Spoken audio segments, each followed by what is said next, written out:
Assalamualaikum warahmatullahi wabarakatuh dan selamat siang. Apa kabar Bapak dan Ibu guru pendamping di kelas? Bagaimana kabar Bapak dan Ibu? Semoga tetap sehat dan tetap semangat mendampingi anak-anak kita generasi smart Sulawesi Selatan. Dan terkhusus untuk seluruh siswa di Sulawesi Selatan, apa kabar pada siang hari ini? Semoga anak-anakku masih selalu semangat dalam belajar dan berprestasi dan tetap rendah hati karena generasi smart, berkarakter, cerdas Ki.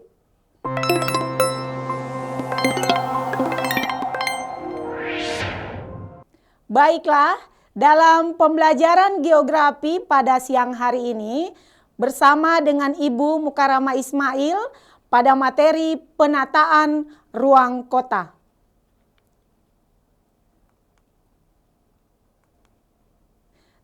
Nah, anak-anakku sekalian, tujuan pembelajaran kita pada siang hari ini bahwa siswa diharapkan dapat memahami tentang penataan ruang kota.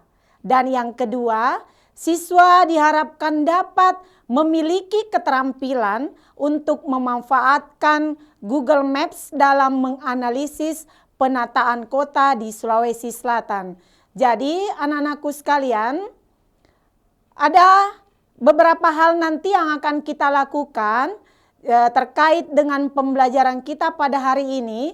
Jadi Ibu mengharapkan Anda menyiapkan gawainya dan beberapa nanti ada soal interaksi yang akan kita lakukan. Selanjutnya anak-anakku sekalian, apa yang bisa kalian simpulkan dari kumpulan gambar yang Ibu tampilkan pada layar monitor kalian?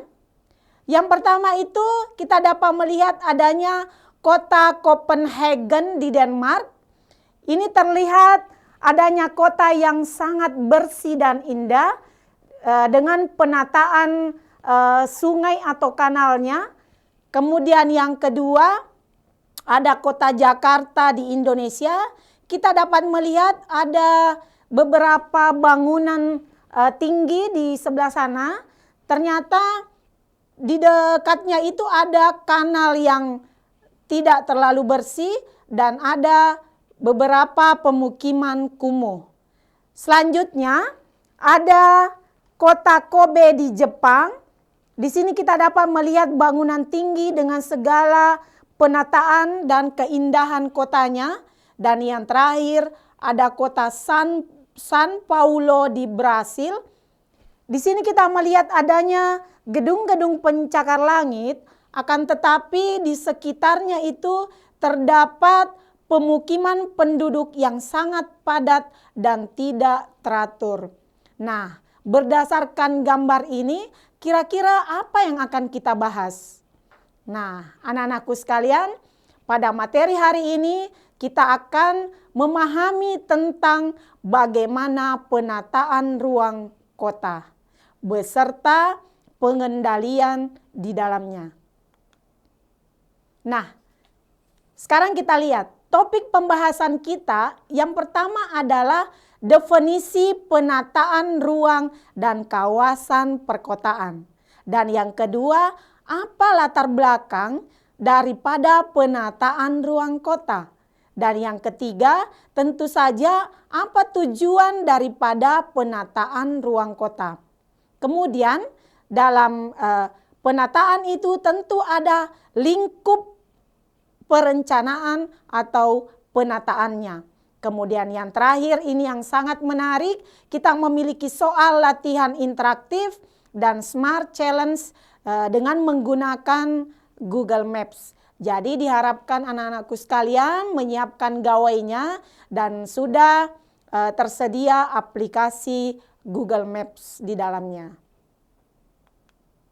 Nah, selanjutnya anak-anakku sekalian, menyangkut penataan ruang itu sudah tercantum dalam Undang-Undang Nomor 26 Tahun 2007 yang diperkuat dengan Peraturan Pemerintah Nomor 21 Tahun 2021 di mana penataan ruang itu adalah suatu proses perencanaan tata ruang, ada pemanfaatan ruang, dan adanya pengendalian penataan ruang.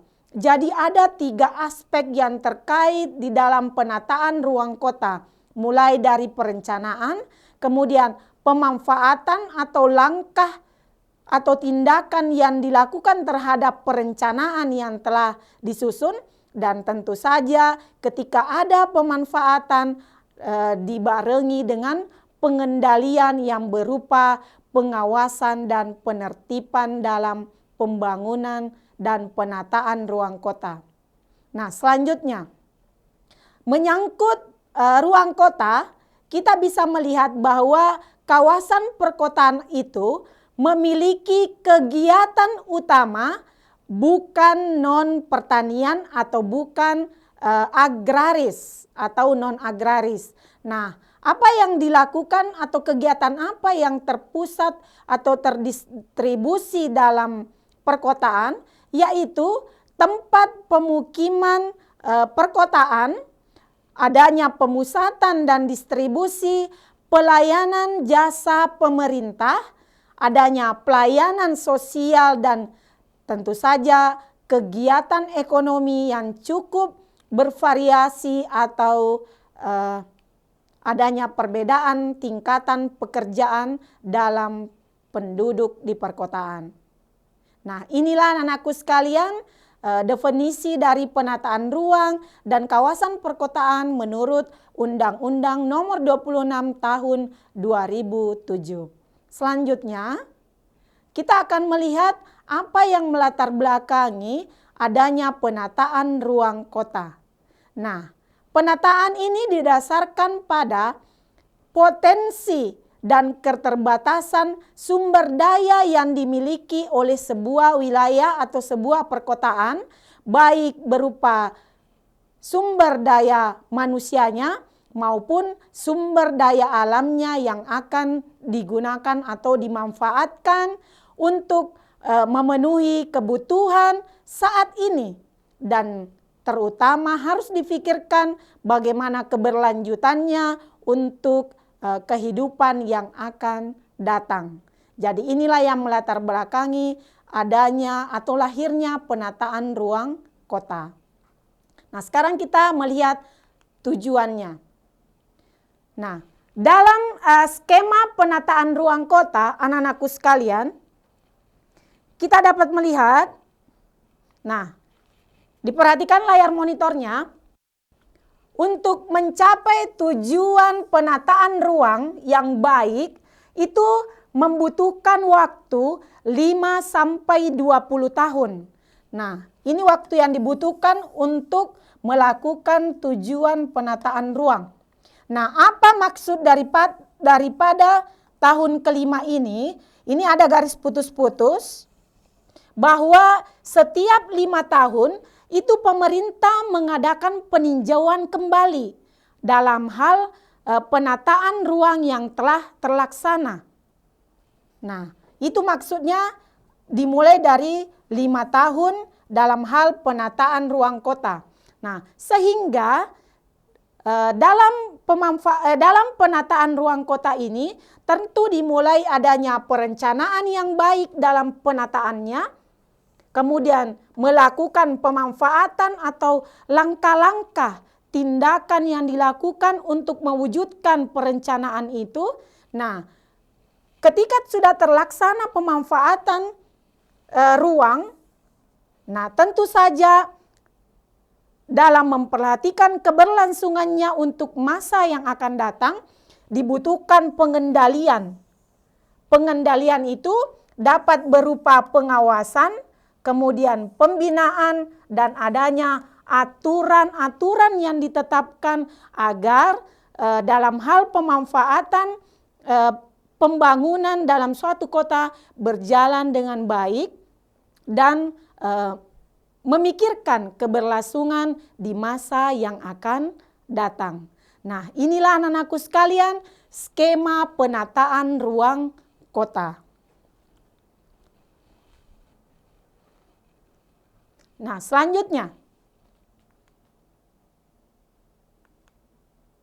kita melihat apa tujuan daripada penataan ruang kota tadi. Yang pertama, adanya rasa aman yang dirasakan oleh masyarakat. Jadi, masyarakat dapat menjalankan aktivitas kehidupannya sehari-hari dengan rasa terlindungi dari berbagai macam masalah maupun bencana alam yang akan terjadi. Nah, yang kedua, adanya rasa nyaman. Nah, rasa nyaman di sini berupa memberi kesempatan yang luas bagi masyarakat untuk mengartikulasikan nilai-nilai sosial, budaya, dan beberapa fungsinya sebagai manusia dalam suasana yang tenang dan damai. Dan yang ketiga, bahwa dengan adanya tujuan penataan ruang kota, masyarakat mampu memproduktif berbagai hal. Nah, proses produktif dan distribusi ini diharapkan berjalan secara efisien sehingga mampu memberikan nilai tambah dalam bidang ekonomi untuk meningkatkan kesejahteraan masyarakat di daerah perkotaan. Dan yang terakhir, yang sangat penting bahwa dengan adanya penataan ruang kota mampu memikirkan keberlangsungannya untuk masa yang akan datang. Nah, hal ini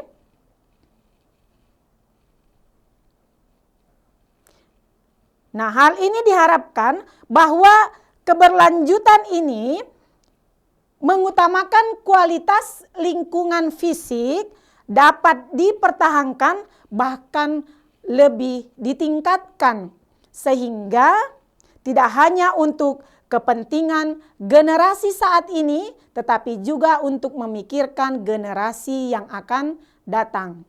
Jadi dapat disimpulkan bahwa tujuan penataan ruang kota diharapkan dapat bersifat spasial resiliensi atau ruang yang jauh dari bencana.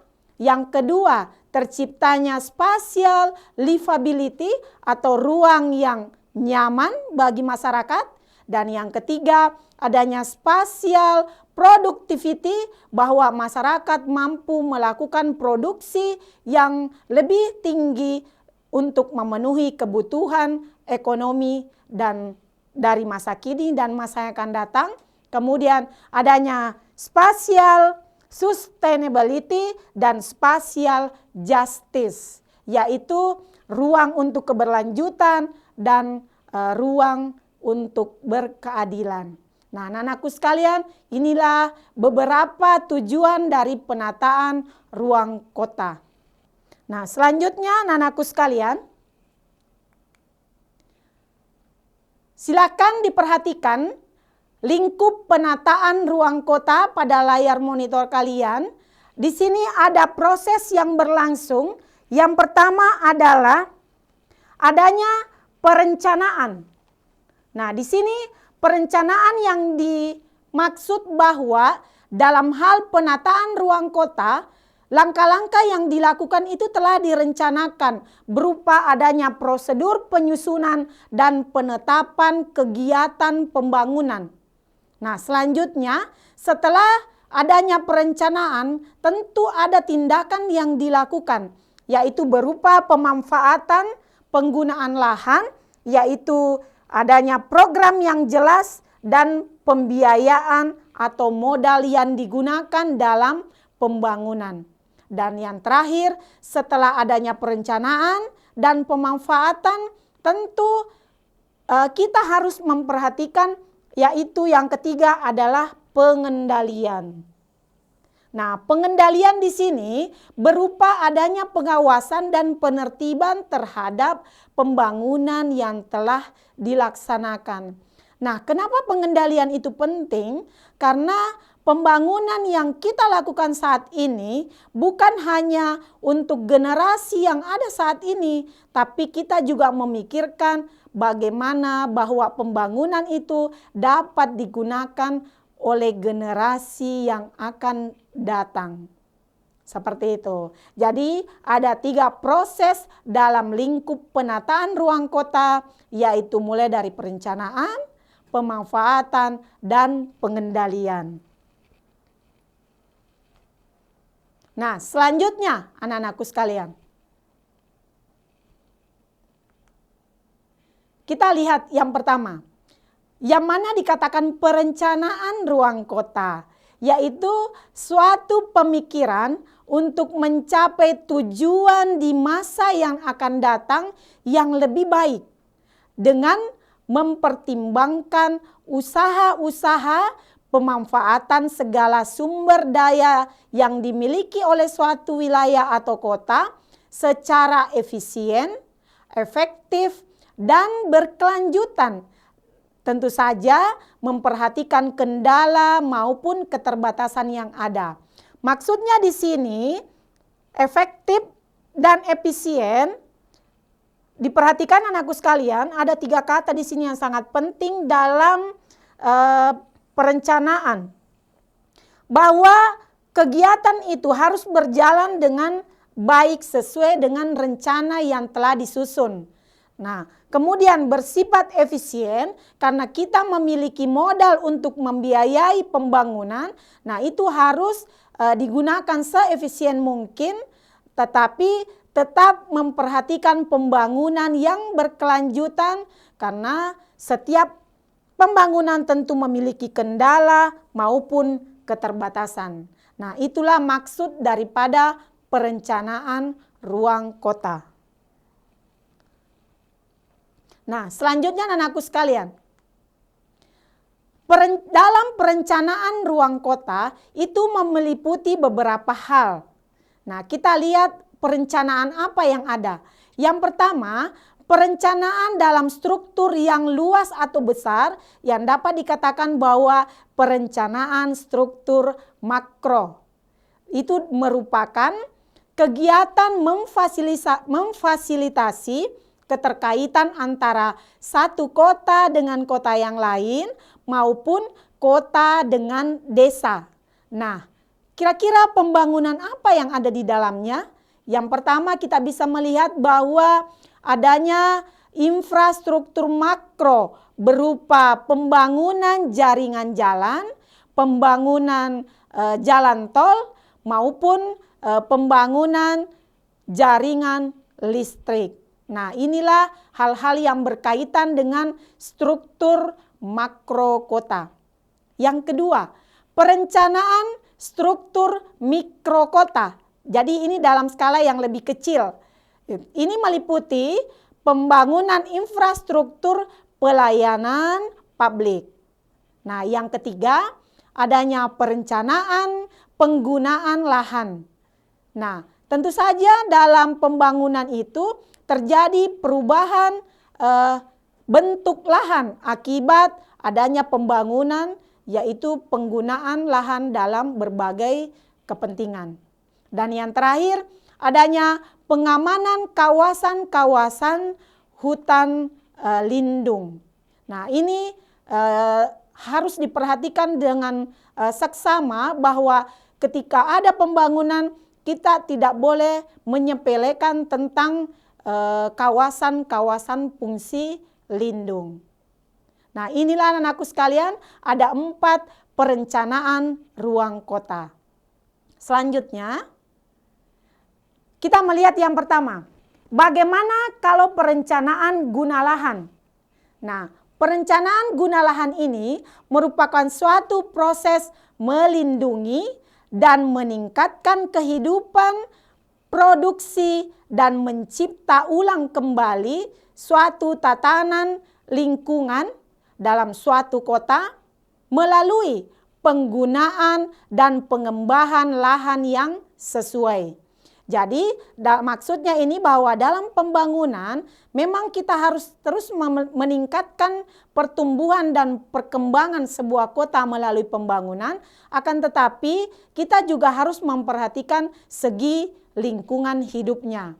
Nah, lingkungan yang terencana ini akan meningkatkan kualitas hidup dan kemampuan beradaptasi masyarakat di sebuah perkotaan. Nah, selanjutnya anak-anakku sekalian, diperhatikan. Ada beberapa unsur-unsur dalam perencanaan guna lahan. Ini ada 3 hal yang saling berinteraksi, yaitu yang pertama ada kegiatan.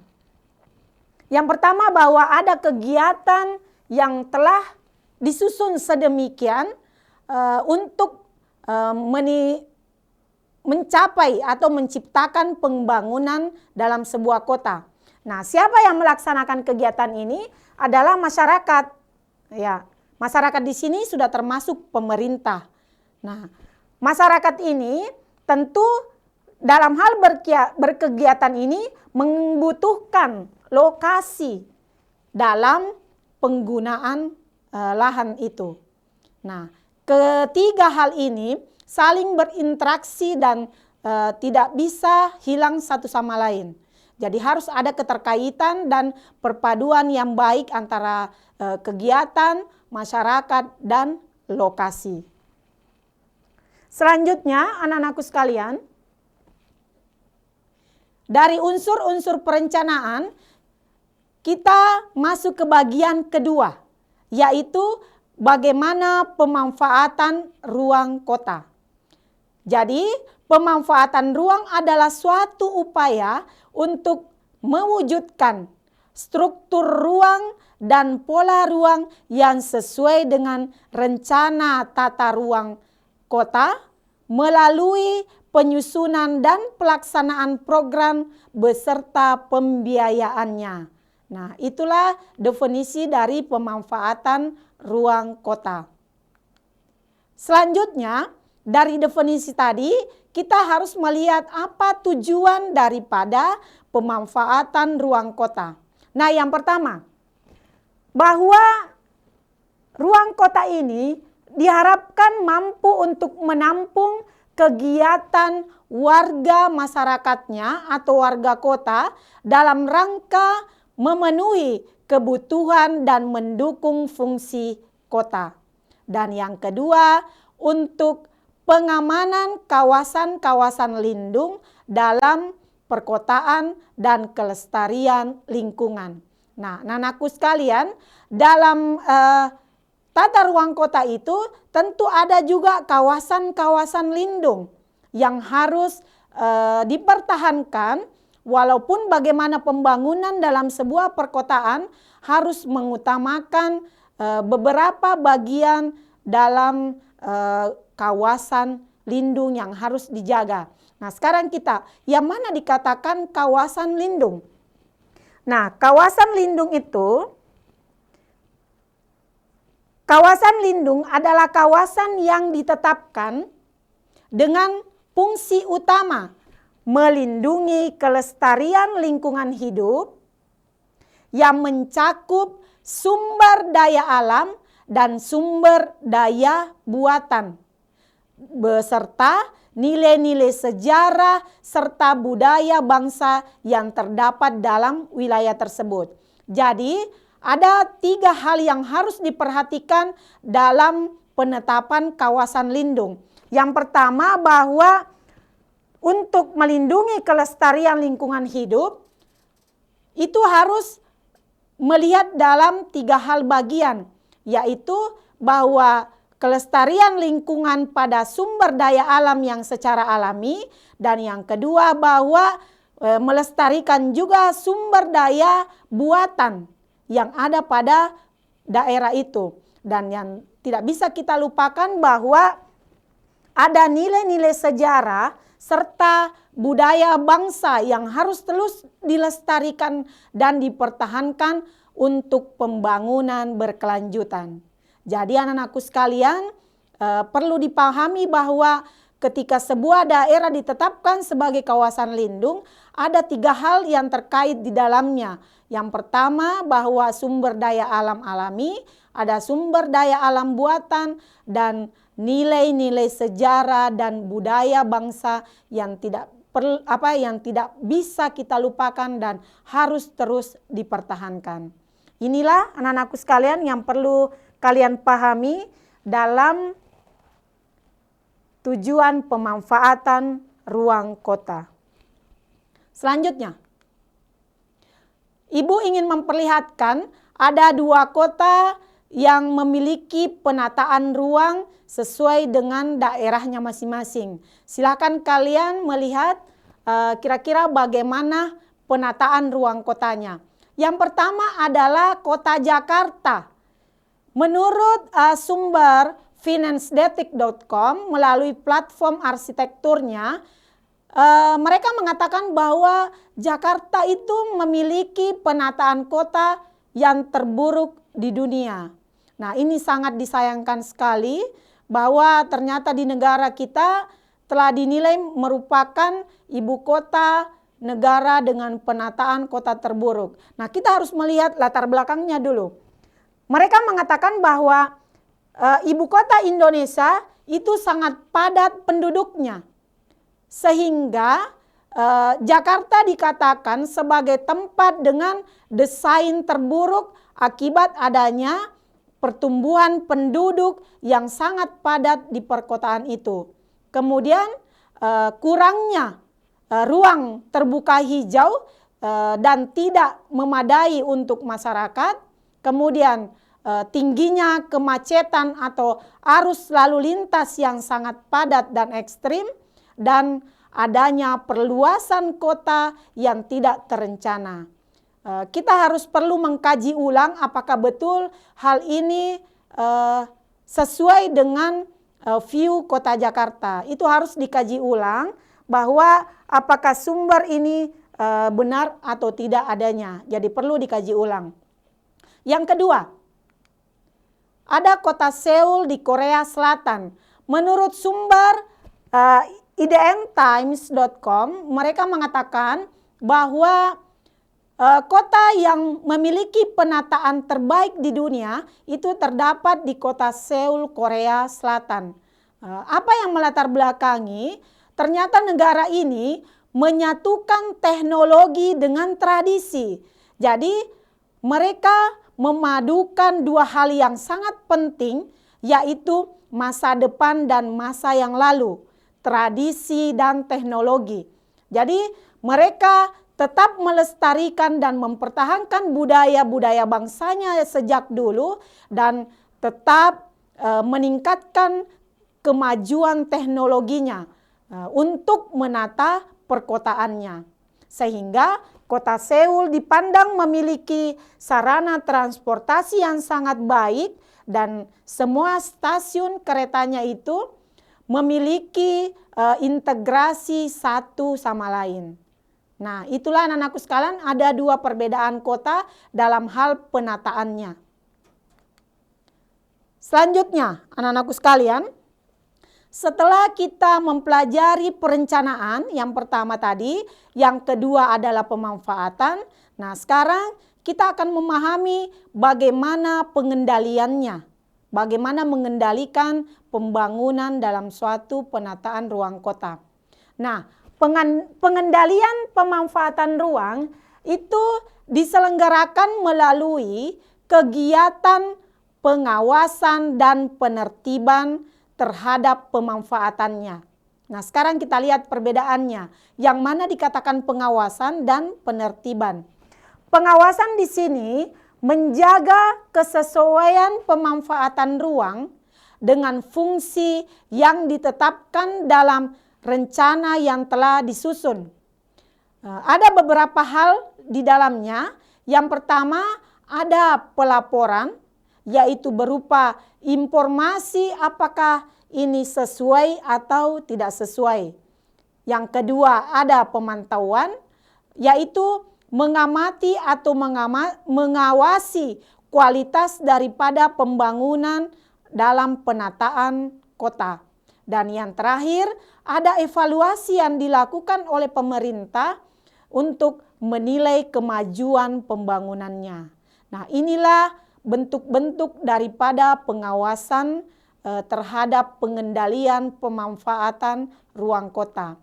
Yang kedua, dalam hal penertiban itu merupakan tindakan yang dilakukan oleh pemerintah terhadap pemanfaatan yang tidak sesuai dengan rencana, dapat berupa pemeriksaan dan penyelidikan atas pelanggaran-pelanggaran yang dilakukan oleh masyarakat terhadap tata ruang.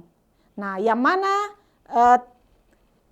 pelanggaran ini itu memiliki sanksi, dapat berupa sanksi administrasi yang paling ringan, kemudian ada sanksi yang lebih berat bisa berupa sanksi pidana dan sanksi perdata. Nah, anak-anakku sekalian, dalam pengendalian itu tidak main-main karena ternyata memiliki sanksi yang ringan sampai yang berat. Sesuai dengan kadar atau tingkatan pelanggaran yang dilakukan. Nah, sekarang kita lihat apa-apa bentuk pengendaliannya. Nah, diperhatikan skema yang ada di layar monitor anak-anakku sekalian. Dalam esensi pengendalian pemanfaatan ruang, itu sebenarnya kita mengharapkan bahwa dalam pemanfaatan tata ruang itu, kita pasti mengharapkan yang garis hitam ini. Kondisi tata ruang yang diinginkan adalah kondisi tata ruang yang meningkat atau terus mengalami kemajuan dalam bidangnya masing-masing. Nah, akan tetapi terkadang apa yang kita inginkan tidak sesuai dengan apa yang terjadi. Nah, itu dapat terjadi karena adanya tekanan-tekanan sehingga menimbulkan garis merah ini. Kondisi tata ruang yang semakin buruk. Nah, oleh karena itu anak-anakku sekalian, diperlukan adanya strategi perwujudan pengendalian dalam pemanfaatan ruang yang diselenggarakan untuk menjamin terwujudnya tata ruang yang sesuai dan diharapkan dan memenuhi kebutuhan masa kini dan masa yang akan datang. Nah, inilah anak-anakku sekalian esensi daripada pengendalian pemanfaatan ruang.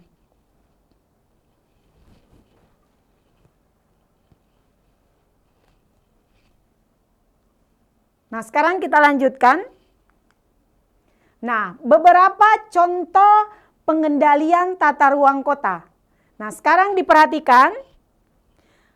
Pada gambar di monitor anak-anakku sekalian, ini ada gambar daripada Dinas Tata Ruang Kota Makassar melalui bidang penertiban bangunan, itu menyegel salah satu bangunan yang ada di Kecamatan Talo dan Bontoala. Nah, kenapa ini bisa terjadi?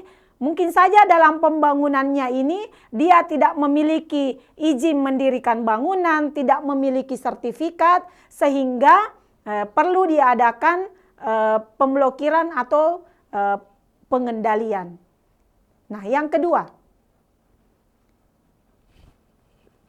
Yang kedua ini kita melihat bersama bahwa Bapenda Makassar menertibkan reklame dan bando liar di persimpangan Jalan Adiaksa.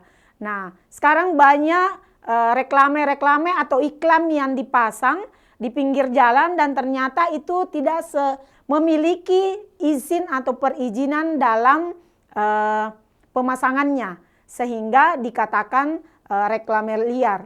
Nah, yang kedua, di daerah Lego-Lego CPI Kota Makassar ini, Satpol PP menertibkan 20 PKL liar. Nah, mereka melakukan kegiatan ekonomi di daerah atau di spot CPI, tapi tidak memiliki izin dalam kegiatan perekonomian, sehingga dikatakan sebagai PKL liar. Nah, inilah anak-anakku sekalian contoh-contoh kegiatan yang membutuhkan pengendalian tata ruang. Nah, selanjutnya, dalam hal pengendalian ini tentu ada perangkat yang dibutuhkan. Sekarang kita lihat bersama yang pertama. Melalui pengaturan atau regulasi atau kebijakan sebagai salah satu upaya untuk menerapkan police power. Jadi ada aturan yang harus ditetapkan. Yang kedua, melalui kegiatan ekonomi atau keuangan sebagai penerapan ditetapkanlah pajak dan retribusi. Nah, itu contoh-contoh pengendaliannya. Yang ketiga, melalui kepemilikan atau pengadaan, maka pemerintah menetapkan eminent domain. Yang mana dikatakan eminent domain, bahwa pemerintah di sini berwenang untuk mengambil alih properti pribadi milik masyarakat untuk kepentingan umum. Jadi pemerintah di sini memiliki hak eminent domain jika ada lahan atau kepentingan umum yang merupakan properti pribadi itu dapat dijadikan sebagai kepentingan umum. Nah, itulah anak-anakku sekalian yang sangat penting dipahami oleh masyarakat kita, bahwa ada 3 pengendalian dalam pemanfaatan ruang. Mungkin yang ketiga ini yang sangat penting, yang harus dipahami. Nah, sekarang kita masuk kepada contoh-contoh pengendalian pemanfaatan ruang. Yang pertama berupa perizinan lokasi. Jadi ketika ingin mendirikan salah satu rumah atau mengadakan pembangunan di suatu tempat, itu harus ada perizinan lokasi. Nah, perizinan ini dilayani oleh kantor Badan Pertanahan dan Dinas Pertanahan di suatu daerah. Nah, diharapkan dengan penerapan perizinan lokasi ini, arah penataan dan pengembangan kota diharapkan sesuai dengan rencana tata ruang yang telah ada. Nah, diharapkan ini dalam hal pengurusannya itu diberikan pembebasan biaya pengurusan dan kemudahan-kemudahan dalam administrasinya. Yang kedua, dalam hal pendirian suatu tempat, kita membutuhkan sertifikasi tanah. Sasaran yang diharapkan adalah terwujudnya kepastian hak milik atau penguasaan atas suatu lahan atau tanah sebagai bagian dari kepastian hukum. Nah, ini yang sangat penting kita ingin membangun suatu bangunan pada suatu lahan. Jadi harus ada sertifikasi tanah yang dimiliki oleh pemiliknya. Nah, prosedurnya itu ada beberapa hal anak-anakku sekalian untuk memperoleh sertifikat tanah. Yang pertama ada akta jual beli. Nah, ini yang sangat penting, akta jual beli. Yang kedua, surat pengantar rekomendasi dari kantor lurah atau camat.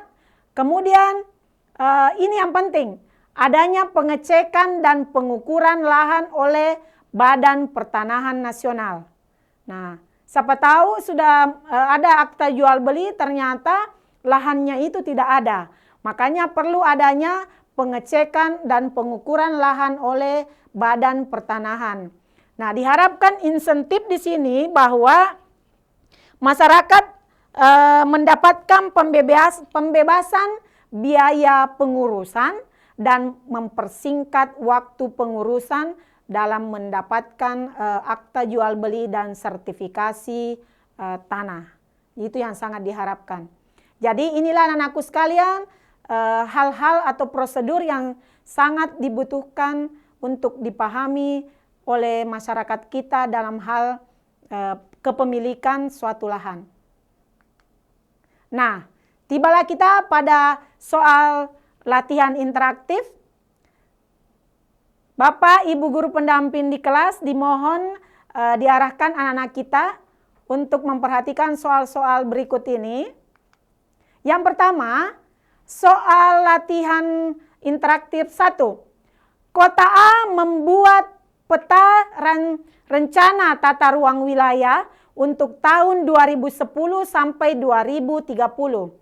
Nah, pada tahun 2020, Kota A melakukan peninjauan terhadap rencana tata ruang wilayah yang telah dibuat. Nah, pertanyaannya, rencana tata ruang wilayah kota ini akan ditinjau kembali kira-kira pada tahun berapa? Nah, silakan dipilih anak-anakku sekalian. Ada 5 pilihan.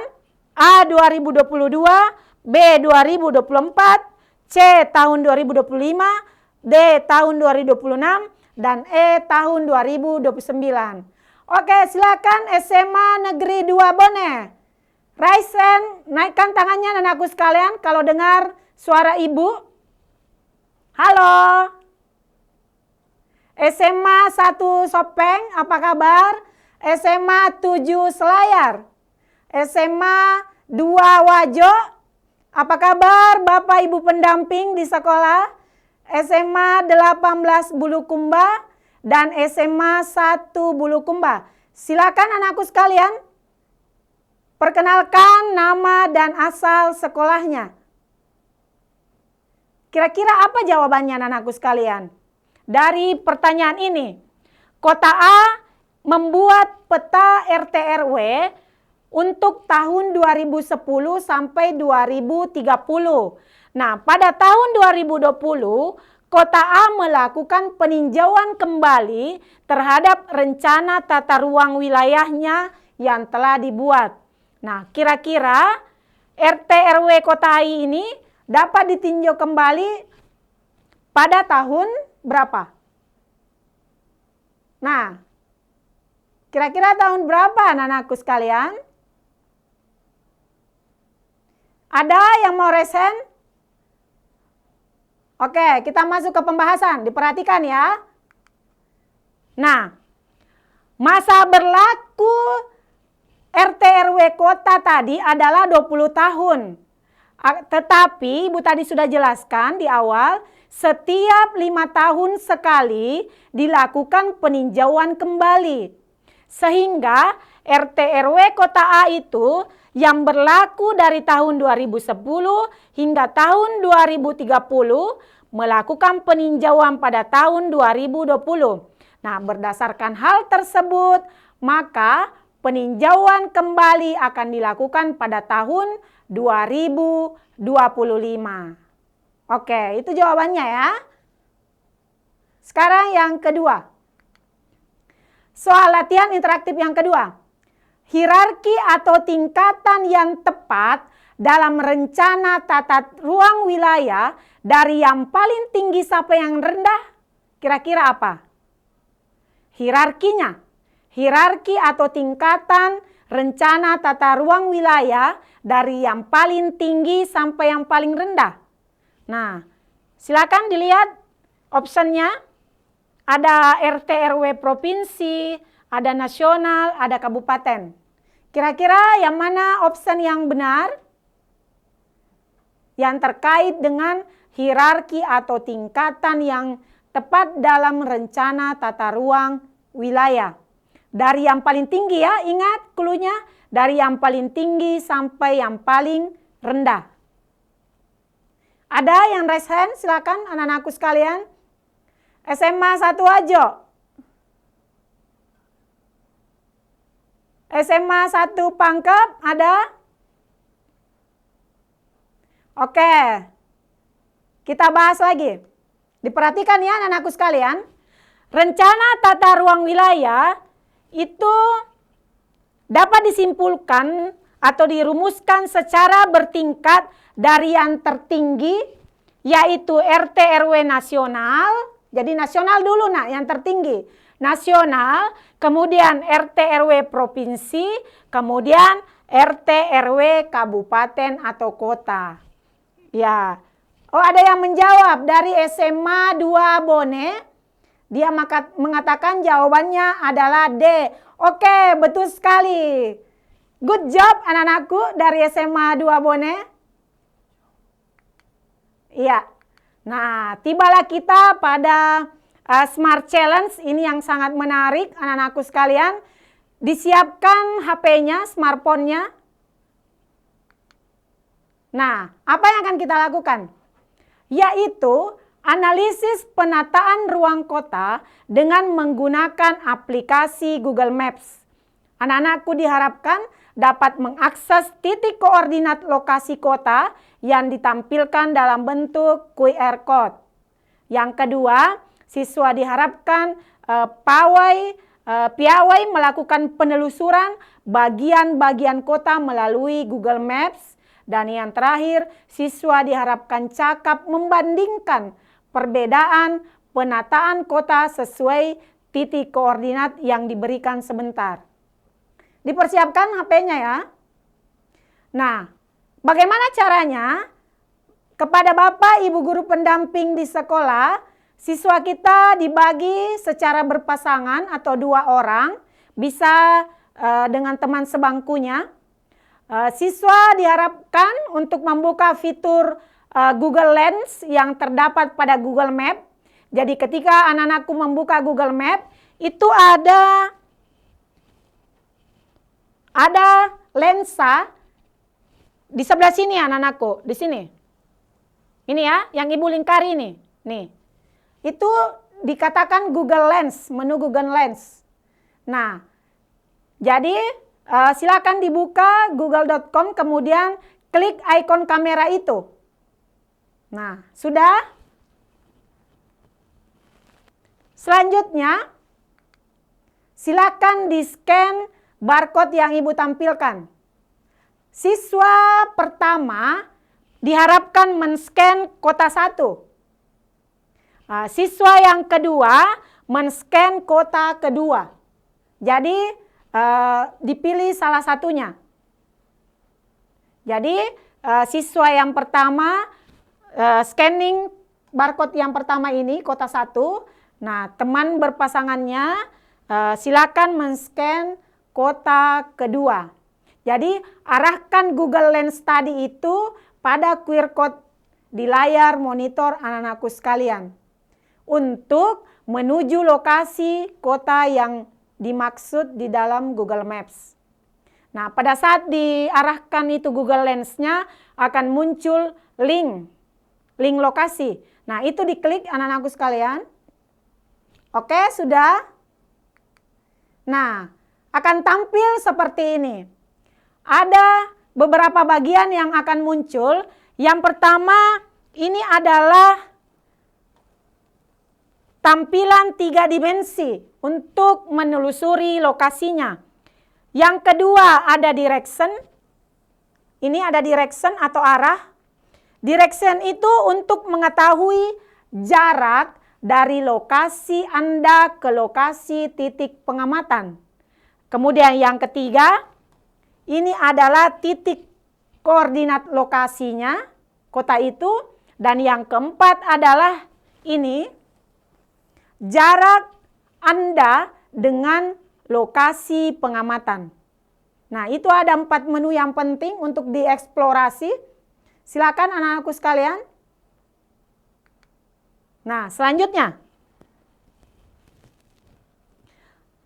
Pada tampilan selanjutnya ini, ketika itu tadi sudah dikerjakan, pada gambar ini merupakan tampilan 3 dimensi lokasi.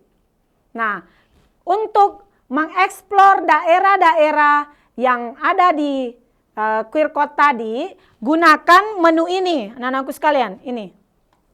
Ini ada 2 tombol di sini, bisa ke kanan, ke kiri ya, ke atas, ke bawah.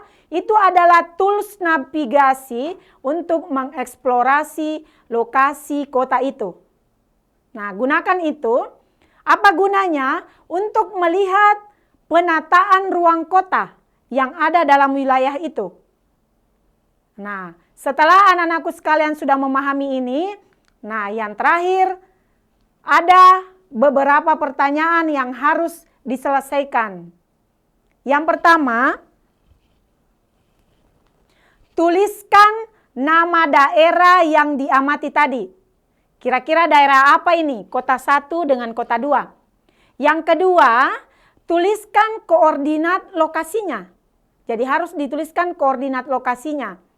Dan yang ketiga, berapakah jarak lokasi tersebut dari lokasi Anda saat ini. Dan yang terakhir, karena kita mempelajari penataan ruang kota, jelaskan bagaimana kondisi penataan kota pada kedua lokasi itu. Silakan diperhatikan bagaimana kondisi jalanannya, kemudian bagaimana pembangunan atau pemukimannya, apakah memiliki drainase atau tidak, dan yang paling penting bagaimana pembangunan jaringan kelistrikannya. Nah, inilah ada 4 hal yang perlu anak-anakku selesaikan terkait dengan Smart Challenge kita pada siang hari ini. Diharapkan kepada Bapak Ibu guru pendamping di sekolah untuk membantu anak-anak kita dalam menyelesaikan soal-soalnya.